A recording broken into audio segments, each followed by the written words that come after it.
All right, all right. How's everybody doing? Brent, Gove, how are you today? Good, buddy. How are you, Tom? Oh, man, I am doing great. Thanks for jumping on here with us. We've got a short packed time with everyone. Just kind of want to share Brent's story. And before, during, and now after. Brent, how you doing? What's going on? Let's hear a little bit about your story. Doing great. Just got off the golf course with Scott Lewis, Jeff Willems, and Gene Frederick, and didn't play that well today, but it's 81 degrees. Actually, a little sun on my face. Blue sky. It's beautiful out here in the Caribbean today, and made it just in time to do your interview. So life is good. Awesome. So let's talk a little bit about before. I know you were a top agent with RE/MAX, and you really mastered the open house model. I'd like to unpack that just a little bit. Can you share a little bit about your open house model and how you absolutely crushed it? Sure.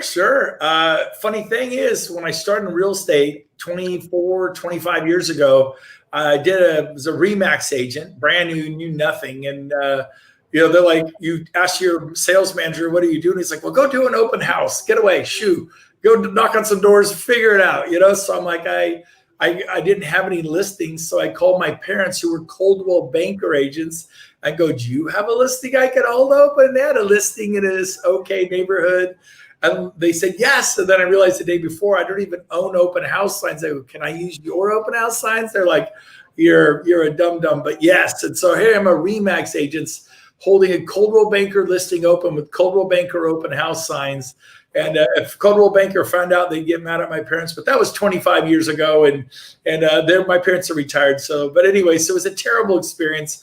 I had 3 people in 3 hours. It was depressing. I chased them around the house, trying to get their information. It didn't go well, so I wrote it off for 2 years. And then I stumbled across a company in Sacramento, California, who was selling like 40 homes a month with open houses. They were crushing Coldwell Banker, RE/MAX, and Lions, a local boutique, and I flat copied them. They were killing it. I did everything they did, and within 6-7 years, I was selling 400 homes a year with open houses, and it was all open houses, where I literally was selling over 400 homes a year and became the #1 RE/MAX agent in the state of California, which is a great state to be the top dog in. Man, that's great. Well, for those of you that are listening, I hope you picked up on that. He copied, he built the model. Hey, success leaves clues, right? Yep. Why reinvent the wheel? So that's just awesome. So what about after RE/MAX? Then what? I went to Keller Williams in 2009 in the crash. And I figured, well, things are so horrible, I might as well just try a new brokerage. Everyone's talking about Keller this, Keller that. Oh my gosh. I remember my fellow RE/MAX agents like, if I hear from another Keller Williams agent, I'm going to shoot them. They were just annoying. Keller, and all the RE/MAX. It didn't bother me, but they were getting all uptight and bothered that everyone was so excited about Keller Williams. And but I decided to go to some of their events, check them out. It was pretty cool, actually, and decided I'd go. And boy, that stirred up a crazy response from RE/MAX, but they don't like losing their top dog. But they told me Keller Williams would destroy my career. It would be horrible. It was a illegal pyramid scheme. They had this profit sharing for 7 generations, all this crazy stuff. And it was just a network marketing pyramid scheme. And I'm like, man, they're a real estate company, and they share some profits back with their agents for 7 generations. They're not a network marketing company. This is nothing against those companies. That's not that. I went there, loved it. I just found Keller Williams to be amazing, and stayed 8 years, 12 years at Keller Williams, 12 years at RE/MAX, and 8 years at Keller Williams. Thrived, did even better at Keller Williams, and was never going to leave. And of course, 4 years ago, I made a switch to another brokerage, but that's a whole nother story. But I had a great experience at Keller Williams. Well, that's awesome. And then I know that when you made the move over to Exp Realty, what was it like then, and what's it like now? Maybe you could share your experience.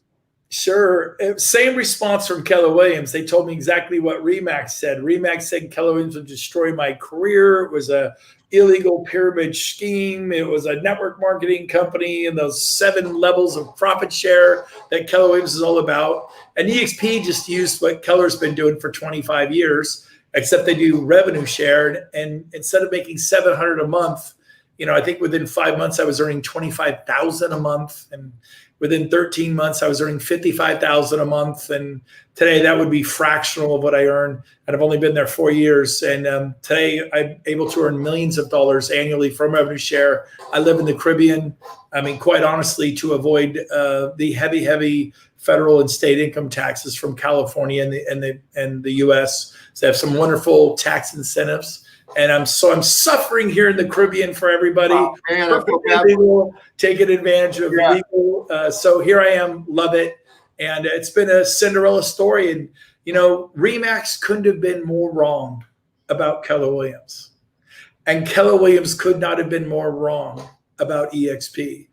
And by the way, I set and smashed every sales record I ever made at Remax and Keller Williams at EXP, a company no one had ever heard of. The first EXP shingle to go up in Sacramento was mine. Always cracks me up. People are like, oh my gosh, nobody in my market's in EXP. They don't have any market share. It's like the story of the shoe salesman who goes to this remote island to sell shoes, and he calls back to the headquarters and says, oh my gosh, it's terrible here. Everyone's barefoot. It's terrible. They don't even wear shoes here. Get me out of here.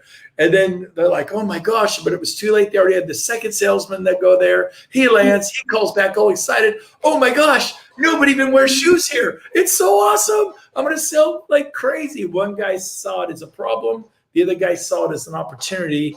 I saw EXP as an opportunity and figured I'd give it a shot. I'm so glad I threw my hat in the ring, as they say, and it's been amazing.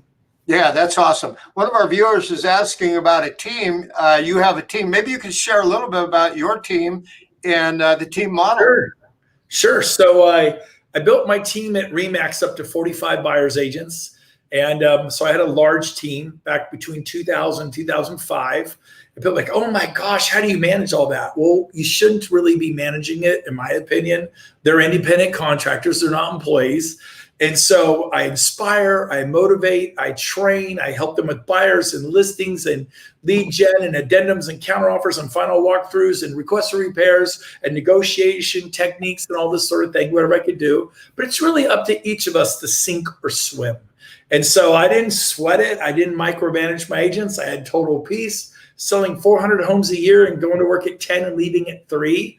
I was very leveraged. And then but I got out of that after the crash and decided I didn't want to have such a big team. So I had 18 when I came to EXP 4 years ago. Today I have like 22, and I probably turned away 20 people because EXP went from 1,200 to 42,000. I mean, there's so many agents, all the big stars from every brokerage. Sean Kokoska, Diane Kokoska's son, who used to be president of MAPS coaching for Keller Williams, is here. Stars, franchise, regional owners from Remax, Keller Williams, Coldwell Banker, they're all here.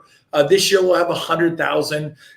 First it was Century 21, then it was Remax, then it was Keller Williams, now it's EXP, because we're the only brokerage making agents owners through the stock awards. We're now a multi-billion-dollar company on the New York Stock Exchange, on the NASDAQ. We're in 9 countries worldwide. Next year, add probably 5 more, being 14.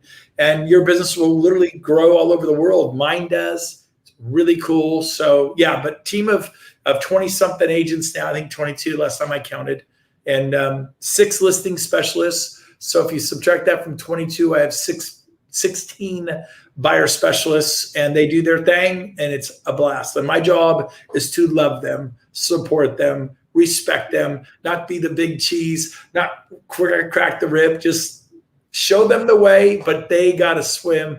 They got to make it happen. Personal responsibility. Well, I love it. And I love your culture of your team. And that really is a microcosm of the culture of EXP Realty. So share to the viewers a little bit about your team culture and some of the vacations you guys go on. So some of the you have. So I believe it was 2001. I took my first team trip, maybe almost 20 years ago. And I said, hey, whoever sells, I think it was 10 homes in 6 months gets to go to Maui on me, all expenses paid, convertible BMWs, Chrysler LeBarons, I think this was the big convertible back then the rental cars were doing.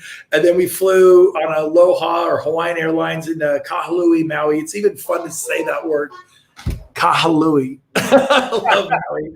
And then we hang out at Kanapali and Hotel Row, the Marriott, the Westin, the Hyatt, the Hotel Row, Whalers Village, if you know the area, Lahaina. And we would go, and a bunch of agents worked hard to do that. And of course, if they sell 10 homes in 6 months, they're on track to sell 20 a year. And it was like 5,000 for each person. But I was making, 40, 50, 60, 70, 80,000 a year. So I reinvested some of that money to them. And I think within 5 years, I was bringing 100 people to Maui, spouses. They'd bring their kids. I didn't pay for their kids. I paid for spouses. And every year we go to the Caribbean or Maui. Last year we did the Caribbean right before coronavirus hit. Thank God. We're on the largest cruise ship in the world. Had a blast all over the Caribbean. It was just, we have fun as a team, and Uncle Daddy pays for everything, but I have like no attrition. It was like, where are we going next year? And they love it. And their family's like, he's taking you to Maui again. He's taking you to the Caribbean again. And their kids are all excited about the trip. And now I even lowered it. I lowered it probably 10 years ago. Then they have to sell 7 homes in 6 months. And people are like, well, why? Because I want them to come.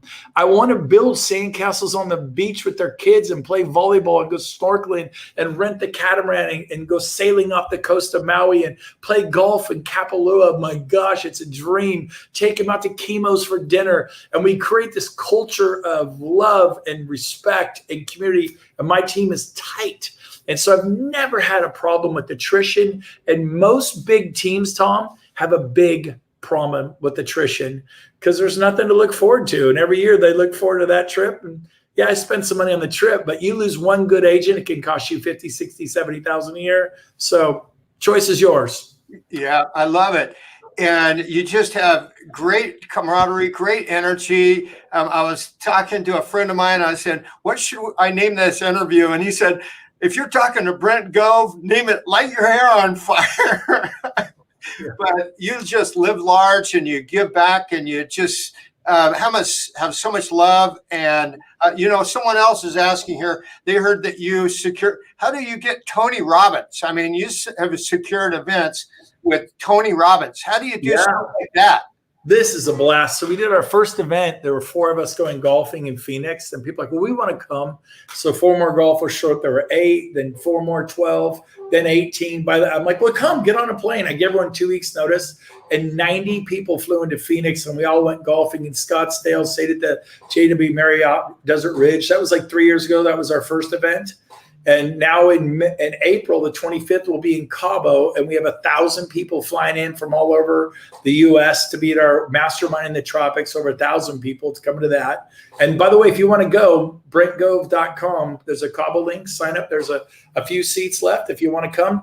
But this August, I'm doing an event in Dallas at the Gaylord Resort. And it's a 3-day event. And I used to go to Mega Camp, and Keller Williams would put it on. There'd be like 7,000 people there. Well, we have 6,000 coming this year to my event. It's not even an EXP event, just one little guy doing a little event. And we have 6,000 people coming. So I hired Tony Robbins to come in his G4, G5, whatever it is. And it's like 350,000. Here's how you get Tony to show up, right? Right. Big speakers. So I never seen Tony Robbins at Remax or Keller, but $350,000. He's going to train the 3rd day. The 3rd day he's doing all the teaching. He's going to rip the cover off the ball. Then he's going to eat the ball. It'll be so inspiring. If you've never heard Tony Robbins, that's August 17th, 18th, and 19th at the Gaylord Resort in Dallas. 6,000 of us. And it's just an event a little old EXP agents putting on. That's how much mojo this company has. I'm excited. No idea. There's going to be 250,000 of us real quick. I'm excited. I know that you have a hard cut in 2 minutes. So last question, Brent, how do you want to be remembered?